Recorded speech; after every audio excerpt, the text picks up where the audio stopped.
Good evening everyone. So here we are going to start class 11th sociology, and this is the chapter first of this sociology book. I think you all have this NCERT book of sociology, and if you do not have this book, you can download it from NCERT app. Okay, this application provides you all the books of NCERT. So let us start discussing this chapter. First of all, we are going to begin with the introductory part. Okay, firstly you need to understand that what is sociology and what is society. Okay, as you know that logy means study. So to study a society is known as sociology. And what is society? Let us understand it. Okay, so let us begin with some suggestions. Let us begin with some suggestions that are often made to young students like you. Lots of teachers used to give suggestions, okay, or lots of persons used to give some suggestions to you all. One advice often made, like you all have listened this suggestion, like lots of people will tell you to study hard and you will do well in life. Various people used to say this to the students, that if you will study hard, you will achieve something in your life, you will do well in your life. And the second advice as often made is, if you do this subject or a set of subjects, you will have a better chance of getting a good job in the future. You often heard these kind of statements, like people used to say that if you want to get a good job, if you want to do something better in your life, if you want to make your life very luxurious, you have to take these subjects. Like some people say, do IIT, take physics, chemistry and math, so that you will earn in lakhs. Okay, so these kind of suggestion people used to give the students. And the third advice could be, as a boy, this does not seem a correct choice of subject, or as a girl, do you think your choice of subject is a practical one? Like if a boy or a girl used to take subject of his or her own choice, people used to make sentences like they will say that boy, if that boy take biology as a subject, they will say, hey boy, do you want to become a doctor? This kind of job is for girl and not you. So why are you taking biology? You should take mathematics. You should do engineering. And when a girl used to choose the mathematics subjects and want to do IIT and want to do engineering, people will used to say, you are a girl, you need to take biology as a subject, you should become a doctor and not an engineer. Engineer is the profession of boys. So these kind of suggestions, these kinds of statements are made with to all the students. And the fourth advice that people used to say, your family needs you to get a job soon, so why choose a profession that will take a very long time? Suppose if you have taken arts and you are doing your graduation in any subject of arts, then people used to make sentences like, why are you doing arts? This will take a long time to get a job, and you cannot easily get a job from this kind of courses. Your family is suffering, you belong to middle class, you need to get a job as soon as possible. These kind of sentences people used to make. Or what people say, you will join your family business, so why do you wish to do this subject? Suppose a boy belongs to his father used to sell mobile phones, or his father used to sell fruits, vegetables, etc. So people will advise to the boy or the children that why are you doing such a hard study, why are you working hard for your life, you are going to overtake your family business, then why are you studying? Go and handle your business of your father. So these kind of suggestions people used to say often. Now let us examine the suggestions one by one. Okay, like the first advice. Do you think the first advice contradicts the other three? Like what has been said in the first advice, that study hard and you will do well in your life. It means that if you want to do very good things in your life, you need to study very hard. But in the second or third and fourth statement, what is being said, that if you choose this subject you will have a better chance. It means that second statement is more focusing on the subject and not the laborious and not the working hard, studying hard. In the second sentence, people making suggestions like subject is the factor to get a good job. And in the first statement, people were saying that working hard, study hard is the factor to get a good job. Meanwhile, in the third statement, it is said that your gender will decide your subject and which will define your job.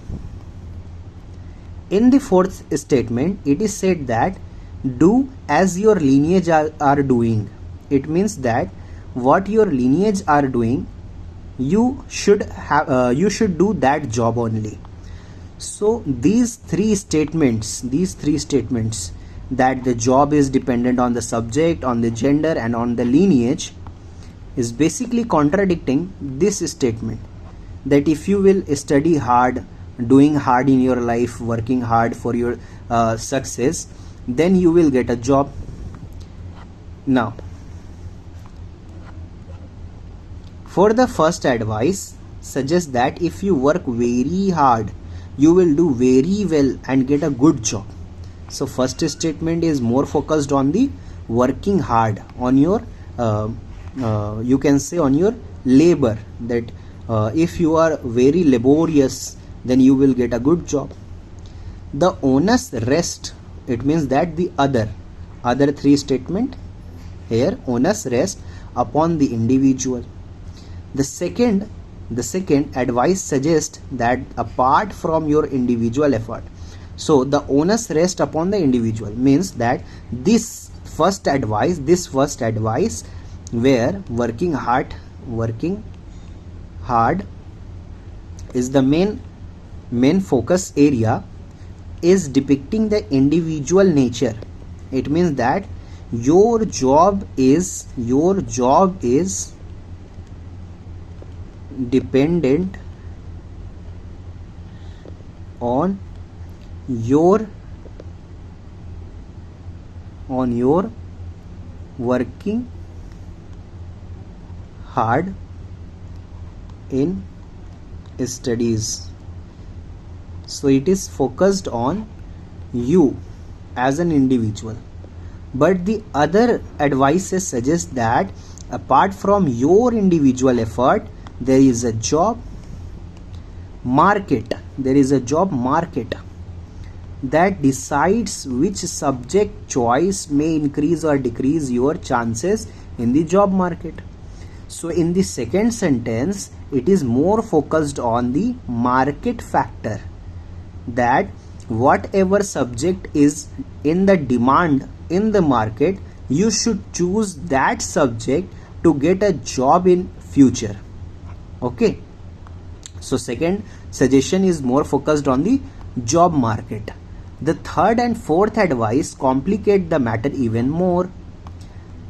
In these advices, it is saying that it is not just our personal effort. It means that in the first advice we have seen the individual effort, but in the third and fourth, it is not our individual effort, not our personal effort. And in the second advice we have seen the job market. Here in the third and fourth, it is also saying that it is neither your personal effort and nor the job market that makes a difference. Then what is the main thing to get a job? According to the third and the fourth advice, the main thing that will give us a job is our gender. Job will be given to us according to our gender and our family or social background. Whatever be the social background of a person, he will get the job as per his social background. It means that if his background is very good, he will get a good job. If his background is very bad, he will not get a good job. So individual efforts matter a great deal, but do not necessarily define outcomes. It means that if you are working very hard and you are thinking like I am doing very hard studies, I am doing this thing, that thing, and therefore I will get a very good job, it is not necessary. It is not necessary that if you are working hard you will get a good job. There are other social factors as well that play an important role in the final outcome. You have to focus on this. Not only your effort is sufficient to give you a good job. No, but there are also other factors like job market, socio-economic background, and gender. Can you think of any other factors? Do you think that any other things which can affect our job? Like you have seen in your schools or colleges that the post for the teacher is more suitable for the females in comparison to males. Why is it so?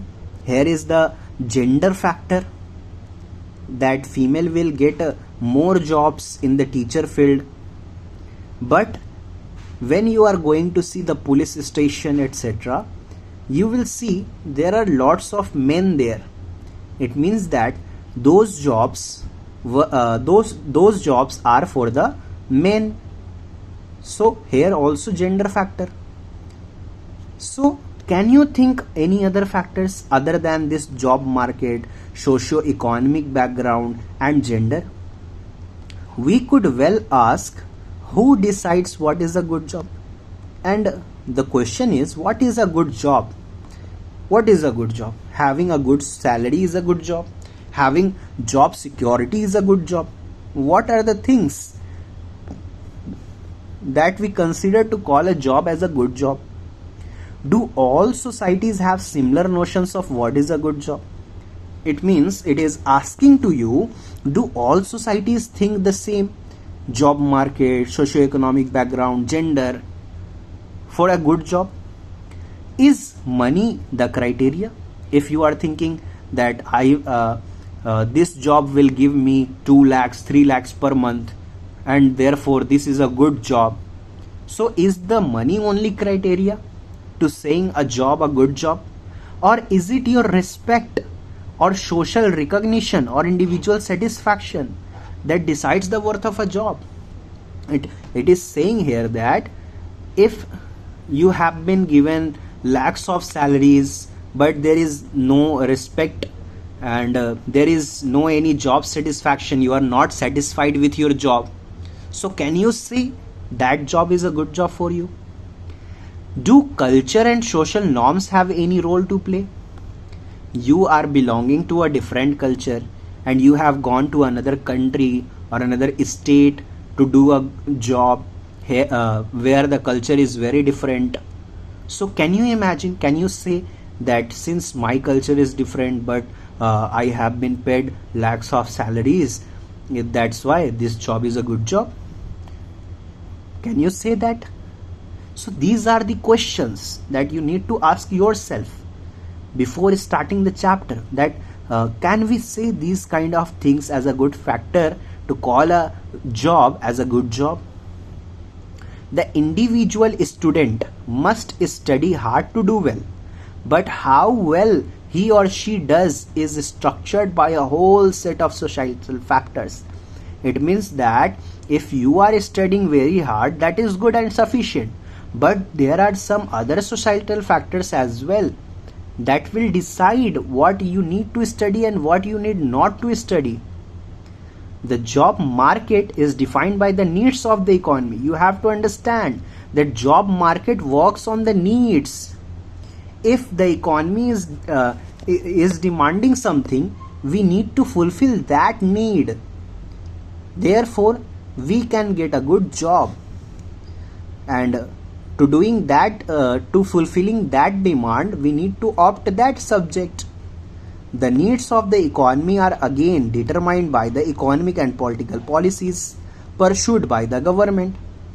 Like in our country, government have given incentives to startups to to create jobs, to start a business, to run a small shops, and etc. So government is having such schemes. If you want to open an industry, if you want to open a business, if you want to start a small shop, if you want to run a big company, there are lots of schemes and initiatives by the government.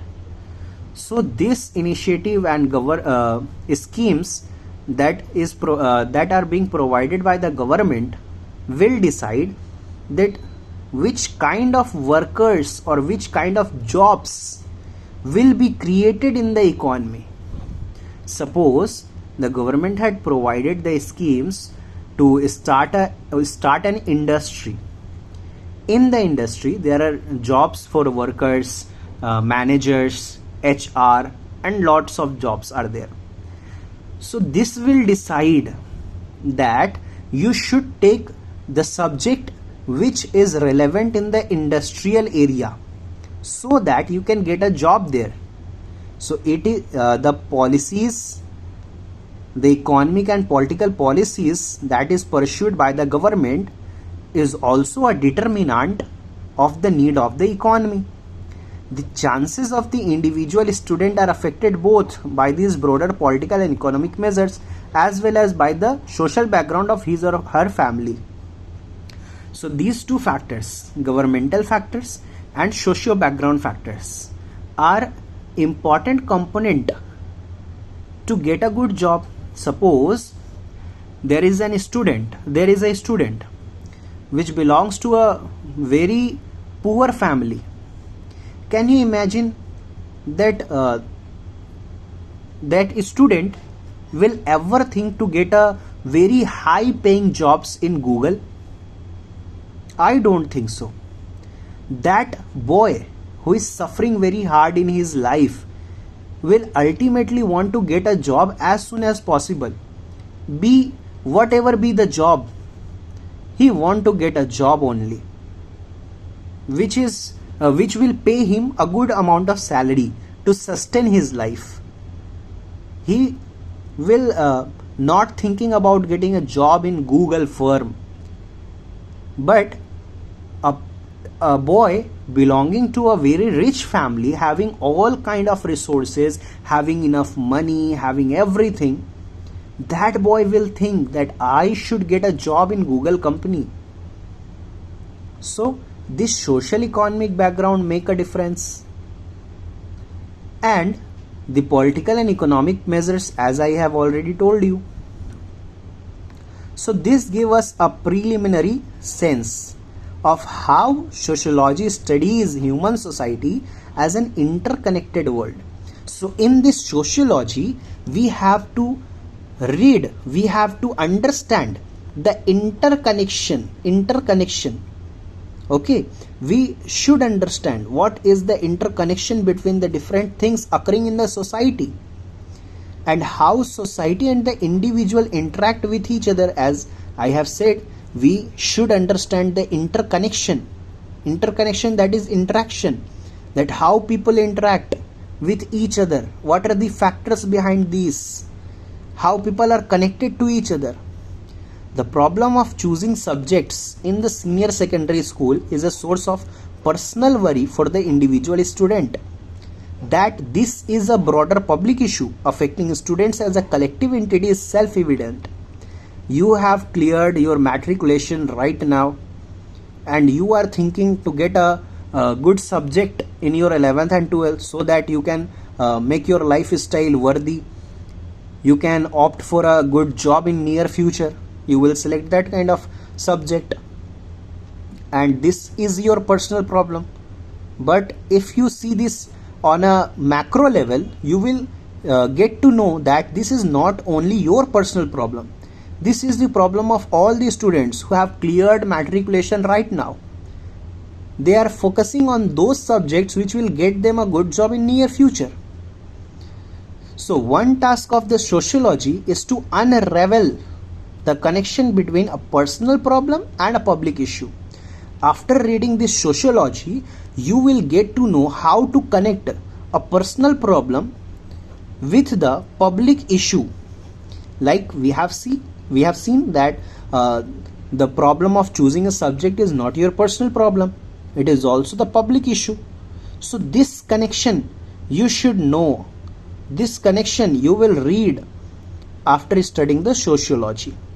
This is the first theme of the chapter, that how a personal problem is connected to a public issue. We have already seen that a good job means different things to different societies. Good job, the notion of a good job varies from people to people. A people from a poor background, low income background, he will think having 50 to 20,000 per month is a good job for him. Where but a boy belonging to a very rich family have dream, like if I am earning 50 to 20 lakhs per annum, 50 to 20 lakhs per annum, then it is a good job for me. So different persons having different notions for a good job. The social esteem that a particular kind of job has or does not have for an individual depends on the culture of his or her relevant society. What your society perceives as a good job will have the direct impact on you. Society will tell, look child, you should take engineering as your field. You should take physics, chemistry and math and do very well in this subject so that you can take a very good amount of salary in near future. And you may get affected by it. You will think that yes, she is or he is saying very good, I should take physics, chemistry and math so that I will choose engineering, earning lakhs and lakhs. This study, this is how society impacts you. Okay, so what do you mean by relevant society? Does it mean the society the individual belongs to? Which society does the individual belong to? So these are the questions here. If you are getting affected by society, then you are getting affected by which kind of society? Is that society belonging to you or any other kind of society? Is that Western society or the Eastern society? And which society does the individual belong to? Is it the neighborhood? If someone call you like there is a very famous dialogue, Sharma ji ka beta ye kar liya, wo kar liya, Sharma ji's son has done this, done that. You also may have heard these kind of statements where your parents or someone compares you with another boy or person living in your neighborhood. So are you impacted by that neighborhood society, or is this any community, any caste or tribe which makes an impact on you, or professional circle of the parents? Like your parents, suppose your parent is a doctor and therefore he wants to make you a doctor. So this job of becoming a doctor is impacted by the professional circle of your parents. So is that so? Is that the society we are talking about? Is it a nation? Second, this chapter therefore looks at how the individual in modern times belongs to more than one society. As we see in the current time, no any area is far from us. We have social media accounts, we have various things to get connected to other people living in other parts of the world. So we are living in a room and connected to the whole world. Society is not now just only our neighborhood, but society is all the world here. Why? Because we are connected with lots of people living in various parts of the world. And how societies are unequal. How societies are unequal. Now, third thing, this chapter introduces sociology as a systematic study of society. It means that we will study the society stepwise, distinct from philosophical and religious reflections. Like, you are going to study the sociology, then you have to be neutral while reading the society. Why? Because we are going to read it in a systematic way. It means that in a logical way. We will find every reasons behind everything, as well as everyday common sense observation about society. Fourth, this distinct way of studying society can be better understood if we look back historically at the intellectual ideas and material context within which sociology was born and later grew.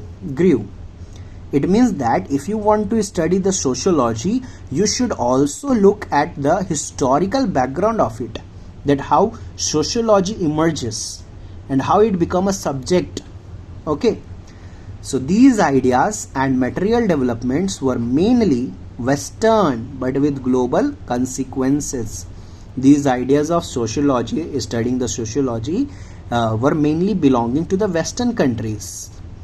But this is not about only this sociology is not only about the Western countries. Although it had come from there, it was developed mainly from there, but it is not only the Western countries who have contributed in the study of sociology. Like, something in our life, we have seen something in our life has been started a long time ago. Like, let us take an example that we have appeared in the examination. You all have appeared in the examination of class 10th, and you get a good marks there. But is study the only factor there for you to pass that exam? No, there may be some other factor. Maybe you get a good teacher, teacher. Maybe there was a very good financial background of yours. Maybe your parents are very good at study and they helped you a lot. So there is something behind the success, behind a factor, a reason. Okay, so this sociology idea may have developed from the Western countries, but it has a global consequences. Okay, the global impact is there in the sociology. We are going to study the whole country and not only the idea of the Western countries. There are lots of other people who have given their ideas to study the society, and studying the society is the sociology. Sociology comes from two words, that is socio and logi. Logi means study and socio means society. So you are going to study the society of whole world. Society differs according to the geographical area, according to the culture. Okay. Now fifth, what we are going to study in this? Fifth, we look at this global aspect and the manner in which sociology emerged in India. We will look how the sociology emerged globally and how the sociology emerged in India. It is important to remember that just as each of us have a biography, so does a discipline. You know that we all have a biography of ourselves and also have a discipline.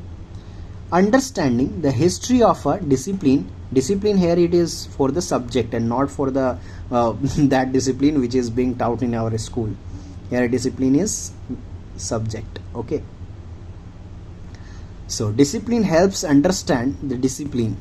Okay, so if you want to study any subject, make sure to read the history of that subject first. When you will understand how that subject, how that discipline evolved, you will get to know the whole concept of that discipline or of that subject. Why this discipline word is being used here? It is because we are now going to read the subject as an interconnection. You will take subject like physics. Physics is the interconnection of mathematics and physics. Likewise, there are various subjects from class 11 that you will going to read that will be interconnected with other subjects, and that's why it is called discipline. Okay, finally, the scope of sociology. We will get to know the scope of sociology and what is the relationship of this sociology with other subjects. We will also discuss this. So this was the introductory part of this chapter, and from here we are going to start the first chapter of sociology. These all things were just the introduction of the sociology, that what we are going to study, what this book is all about, what kind of things we will be going to see in the whole chapter. Okay, so from the next lecture we are going to start this book Sociology with the sociological imagination, the personal problem and the public issue. That what was the first thing that we have to discuss here we have read this, that one of the tasks is to read the connection between a personal problem and a public issue. That's what we are going to start from the next lecture. Hope so this video have given you lots of information, and I want you to kindly like the video so that it gives me motivation to go on to keep this lecture going ahead, and we will meet in the next lecture. Till then, goodbye and take care, and make sure to comment your problems that you are facing in this chapter. Okay, thank you so much and goodbye.